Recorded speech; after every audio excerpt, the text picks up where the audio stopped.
ठीक है शालिनी, अगर तुम चाहती हो कि हम अलग हो जाएं, मैं अपने माँ पापा, बहन सबको छोड़कर तुम्हारे साथ रहूं तो मैं ये सब भी करने के लिए तैयार हूँ। लेकिन तुम्हें भी मेरी एक शर्त माननी पड़ेगी। और वो शर्त क्या है पुष्कर? वो शर्त ये है कि जैसे ही पुष्कर ने अपनी शर्त बताई, शर्त सुनकर शालिनी और उसकी माँ दोनों के आंखों में आंसू आ जाते हैं। पुष्कर अपने माँ पापा का एक लौता बेटा था। पुष्कर की बहन की शादी हो गई थी और पुष्कर की माँ ललिता जी बड़े ही अरमानों के साथ अपने बेटे पुष्कर की शादी धूमधाम से करती हैं। वो शालिनी को बहू नहीं, अपनी बेटी की तरह ही घर में रखती थीं। हाँ, छोटी मोटी गलतियों पर डांटती भी जरूर थीं, लेकिन शालिनी को अपनी सास का प्यार नहीं दिखता था, बल्कि उनकी डांट बहुत ज़्यादा खल जाती थी। थोड़ी सी भी अगर ललिता जी के मुंह से उसके लिए तेज आवाज़ निकल जाती तो वो तुरंत रोना धोना शुरू कर देती थी। फोन पर अपनी माँ से घंटों बातें करके अपनी सास ललिता जी की शिकायतें बताती रहती थी। पुष्कर से भी लड़ाई कर बैठती थी। ललिता जी बहू की हरकतों से परेशान थीं। वो बार बार कहती, बहू, मैं तुझे अपनी बेटी की तरह ही प्यार करती हूँ, तो बेटी को भी तो माँ बाप डांटते ही हैं ना। तुम्हें मेरा प्यार नहीं दिखता जो मेरी डांट से घर में इतना बवाल मचा देती हो। कौन सा प्यार माँ जी? मैं दिन भर नौकरानी की तरह काम करती रहती हूँ और बदले में आप दो मीठे बोल बोल देती हैं तो वो आपका प्यार हो गया। अरे आपकी नज़रों में मैं बहू ही हूँ। आप झूठ मूठ में ढिंढोरा क्यों पीटती रहती हो कि आप मुझे बेटी की तरह मानती हैं।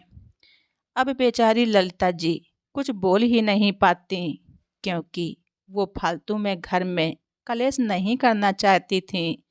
लेकिन इन्हीं छोटी मोटी बातों को लेकर शालिनी इतना बड़ा बवाल करती कि शालिनी अब पुष्कर को बाहर कहीं दूसरे शहर में नौकरी करने के लिए भेजना चाहती थी।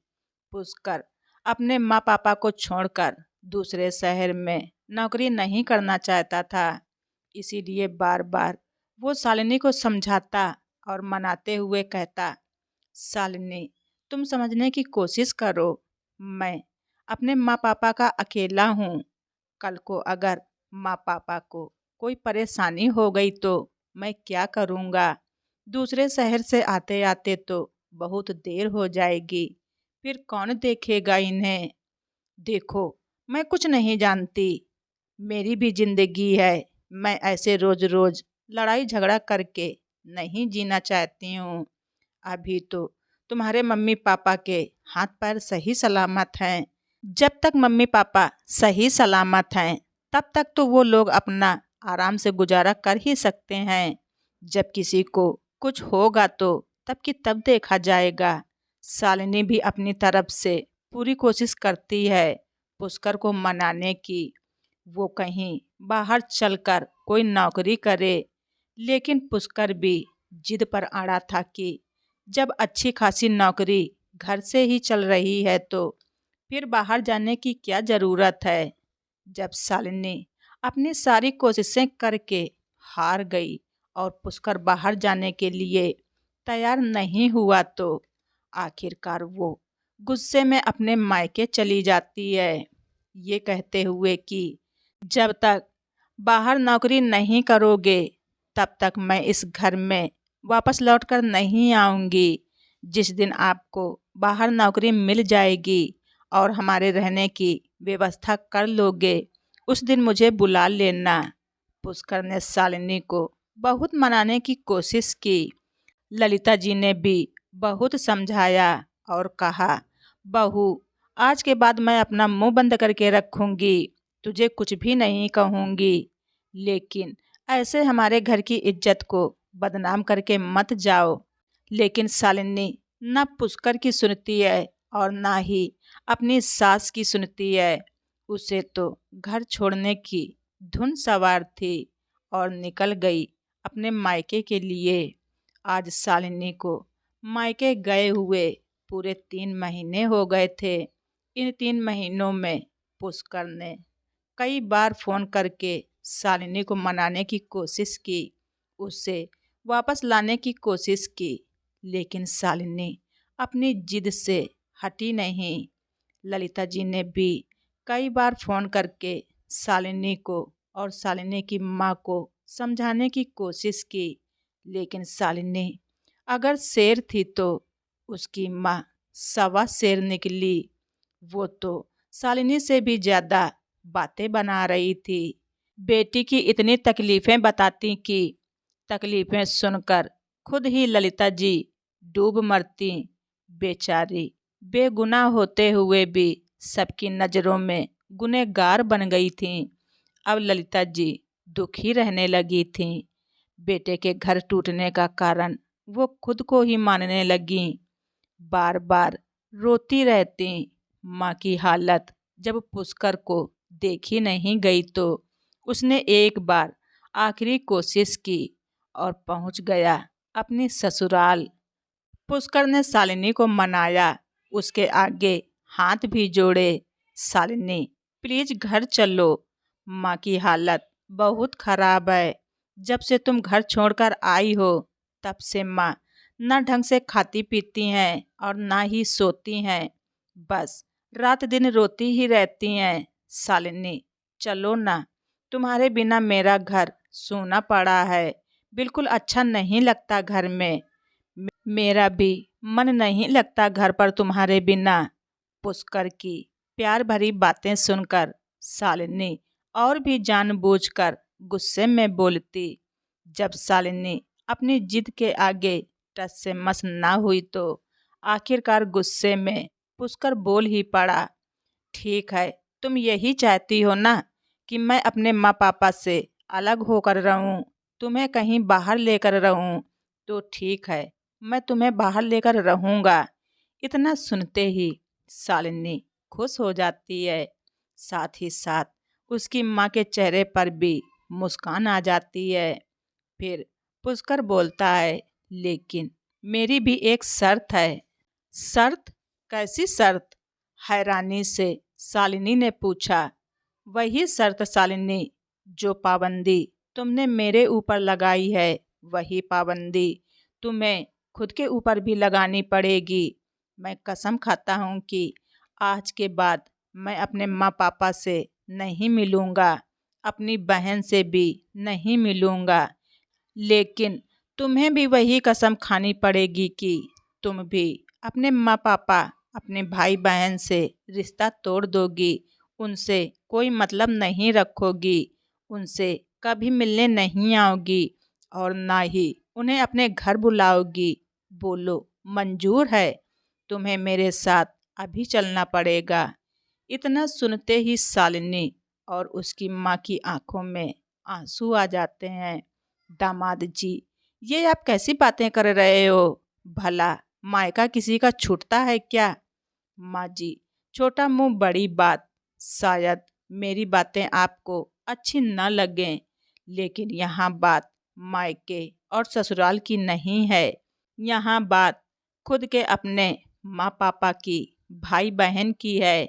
इसीलिए जो शर्त मेरे ऊपर लगाई जा रही है वो शालिनी के ऊपर भी होनी चाहिए। जब मैं अपने परिवार से कोई मतलब नहीं रख सकता तो इसे भी यहाँ के सभी लोगों से सारे रिश्ते तोड़ने होंगे। अगर इसके लिए ये तैयार है तो अभी चले मेरे साथ। पुष्कर की बात सुनकर शालिनी को रोना आ गया। वो धीरे से बोली, पुष्कर, आप ये कैसी शर्त लगा रहे हो? आप तो मेरा मायका छुड़वा रहे हो। शालिनी, अभी बोला था ना मैंने कि बात यहाँ मायके या ससुराल की नहीं है, यहाँ बात अपने माँ पापा की है। माँ पापा ससुराल के हों या मायके के, माँ पापा तो माँ पापा ही होते हैं। अगर तुम तैयार हो तो 1 घंटे का समय देता हूँ, फटाफट से अपना बैग पैक करो और मेरे साथ चलो। शालिनी पुष्कर के आगे रोने लगती है। नहीं पुष्कर, न मैं आपको छोड़ सकती हूँ और ना ही अपने मम्मी पापा को छोड़ सकती हूँ। ये कैसी शर्त रख दिया है आपने मेरे सामने? दामाद जी, क्या कर रहे हो आप? बेटी के लिए तो उसके माँ पापा ही सुख दुख के साथी होते हैं। अगर वो अपने माँ बाप को ही छोड़ देगी तो फिर कौन रह जाएगा उससे बात करने के लिए? मम्मी जी, बात जब अपने ऊपर आ रही है तो आपको बुरी लग रही है। आपको अपनी तड़प और अपनी बेटी की तड़प दिखाई दे रही है। जैसे आप तड़प रही हो वैसे ही मेरी माँ भी तड़प रही होंगी। मेरी माँ भी मेरी माँ है। ये बात आप सबको समझ क्यों नहीं आ रही है? मुझे आपसे ऐसी उम्मीद नहीं थी। शालिनी को समझाने की बजाय आप उसके नाजायज मांग को बढ़ावा दे रही हैं। जब मैं अपने माँ बाप को रोता हुआ छोड़ सकता हूँ तो भला ये क्यों नहीं छोड़ सकती? और एक बात, अगर कल को आपकी बहू भी ऐसी ही जिद कर ले और आपके बेटे को लेकर दूसरे शहर चली जाए तो फिर कैसा लगेगा आपको?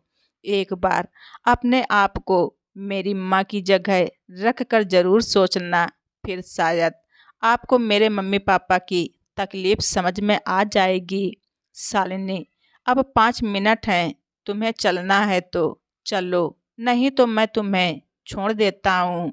शालिनी लगातार रोए जा रही थी, पर पुष्कर उसकी एक बात भी सुनने को तैयार नहीं था। शालिनी का रोना देखकर पुष्कर को गुस्सा आ गया और वो खड़े होते हुए बोला, बस शालिनी, मैं समझ गया।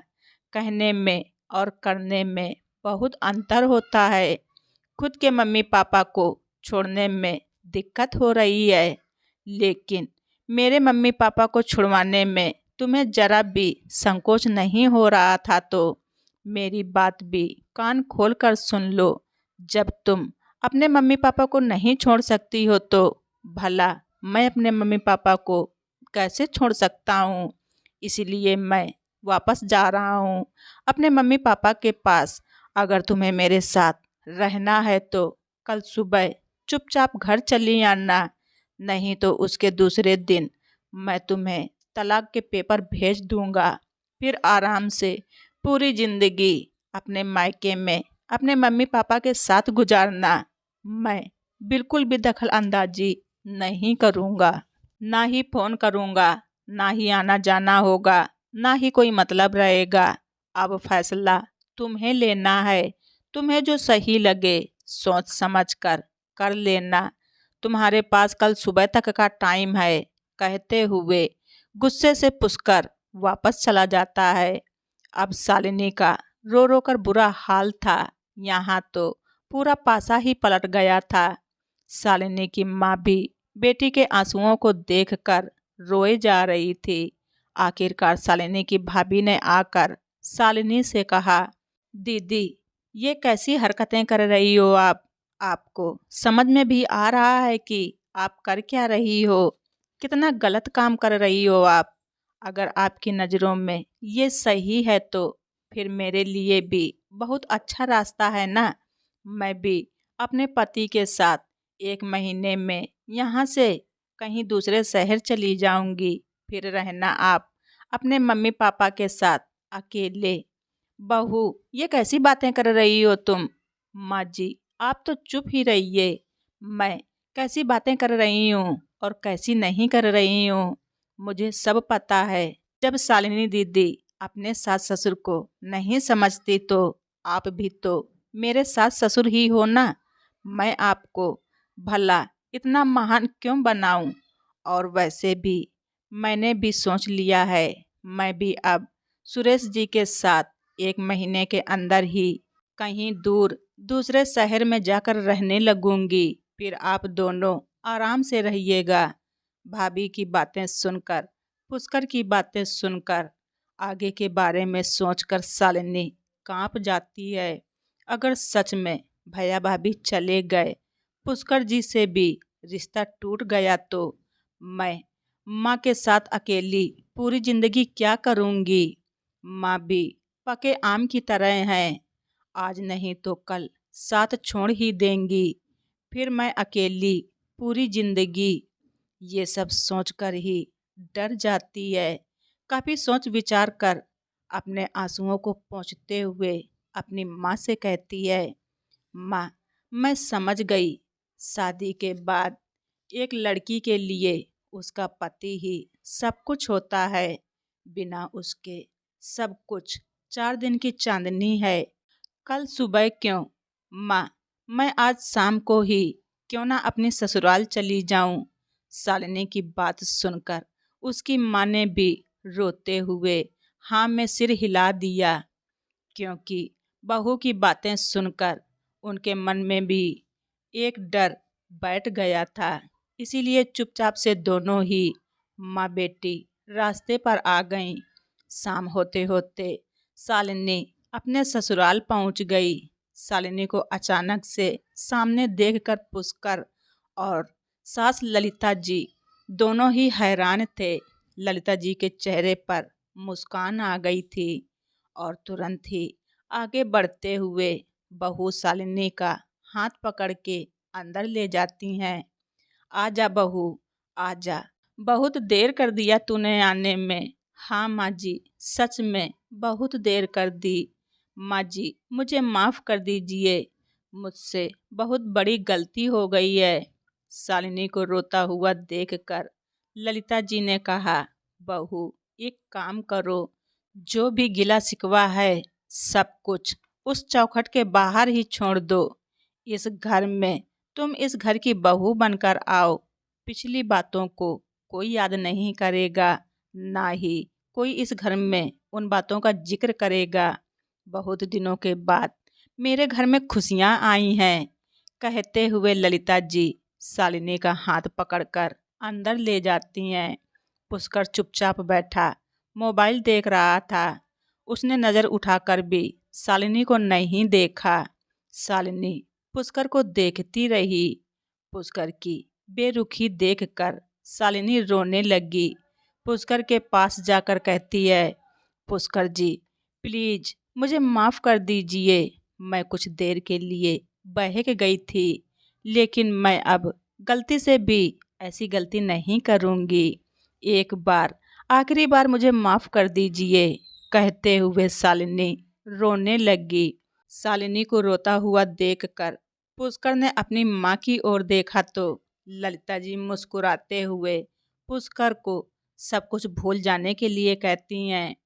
पुष्कर भी पिछले 4-5 महीनों से बहुत ही ज़्यादा तनाव में था, इसीलिए वो आगे कुछ और नहीं करना चाह रहा था। इसीलिए मुस्कुराते हुए शालिनी को उठाया और कहा, शालिनी तुम्हें क्या लगता है कि मैं तुम्हारे बिना चैन से रह रहा था।